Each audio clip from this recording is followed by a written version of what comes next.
Hey everyone, and welcome back. We are diving into something today.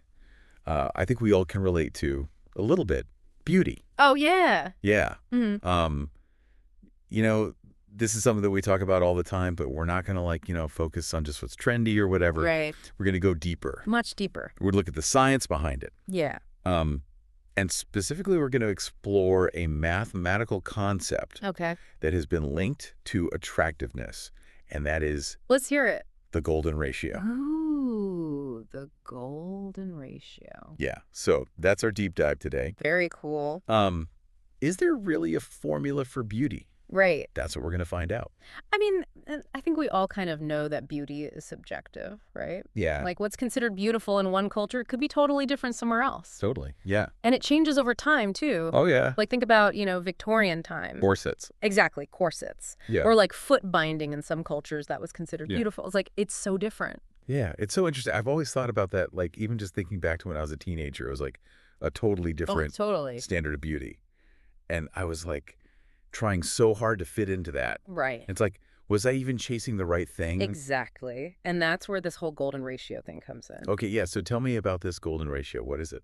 So it's an ancient Greek idea. Okay. It's this mathematical proportion that's Yes. represented by the number 1.618. Right.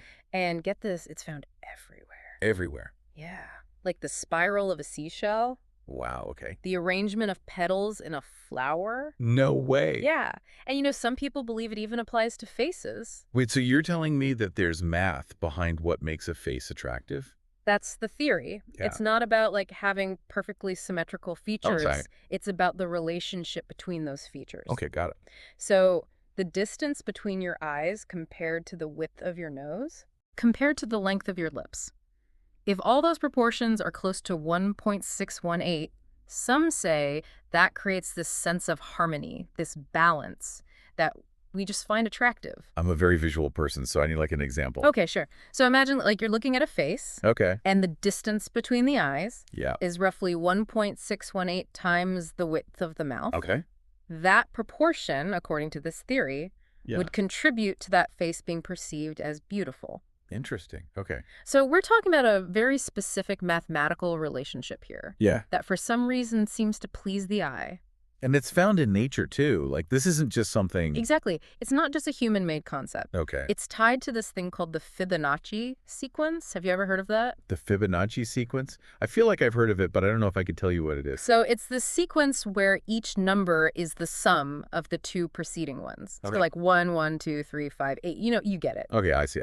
And if you divide any number in the sequence by the one before it, Yeah. you get closer and closer to the golden ratio. What? It's wild. That's crazy. It's this hidden pattern in nature Yeah. that has fascinated mathematicians and artists Yeah. for ages. Wow.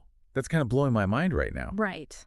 Okay, so how did someone actually test this like golden ratio beauty connection on actual human faces? Well, there's this plastic surgeon, Okay. Dr. Julian De Silva, Okay. and he used this digital facial mapping technology Okay. to analyze celebrity faces. Okay. So he measured proportions like the distance between the eyes, the length of the nose, the width of the chin, and then he compared those measurements To the ratio. to the golden ratio, exactly. Okay.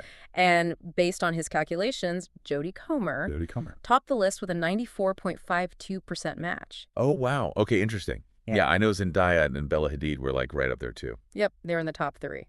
But I'm a little surprised that Beyonce didn't score higher. Yeah. Because I feel like everyone thinks she is like Stunning. Yeah. incredibly beautiful. Well, and I think this is where the limitations of these kinds of studies really become clear. Okay.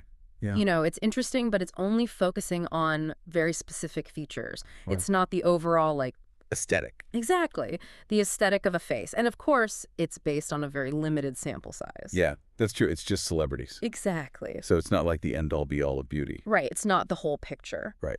And, we can't forget about the huge impact of culture and personal preference, too. Yeah? What you find beautiful, I might not. Cool. And then vice versa. Yeah, I'm like already rethinking my whole Yeah. idea of what makes someone attractive. Totally. I don't know. What do you think, listener? Are you starting to question those magazine covers too? I think so. Yeah. Because here's another thought-provoking angle. Okay. Some research suggests that this golden ratio thing Yeah. might be more about averageness than exceptional beauty. Okay, what do you mean? So studies have shown that we tend to find faces Yeah. that are closer to the average more attractive. Hold on. So you're saying that fitting in rather than standing out Kind of. is what's considered beautiful. Why would that be? Well, it could be tied to evolution. Okay. So faces that are closer to the average might signal good genetic health Okay. and diversity, Interesting. which would make them subconsciously more appealing Yeah. to potential mates. Wow. So it's not even really about aesthetics. Right. It's about like deeper biological drive exactly. that we're not even aware of. It's fascinating, isn't it? It makes you realize that beauty is so much more complex Yeah. than we think. So after this deep dive, I'm left with this question. Yeah. What really makes someone beautiful? Like, is it math? Right. Is it biology? Cultural trends? Or all of the above, right? I think it's all of it. I think so too. It's like this big mix of everything. Yeah. But I Yeah. think a good takeaway is that instead of trying to achieve some like numerical ideal of beauty, Right. maybe true beauty lies in embracing Yeah. our unique features I love that. and celebrating the incredible diversity Yeah. of human faces You know what? I think you're right.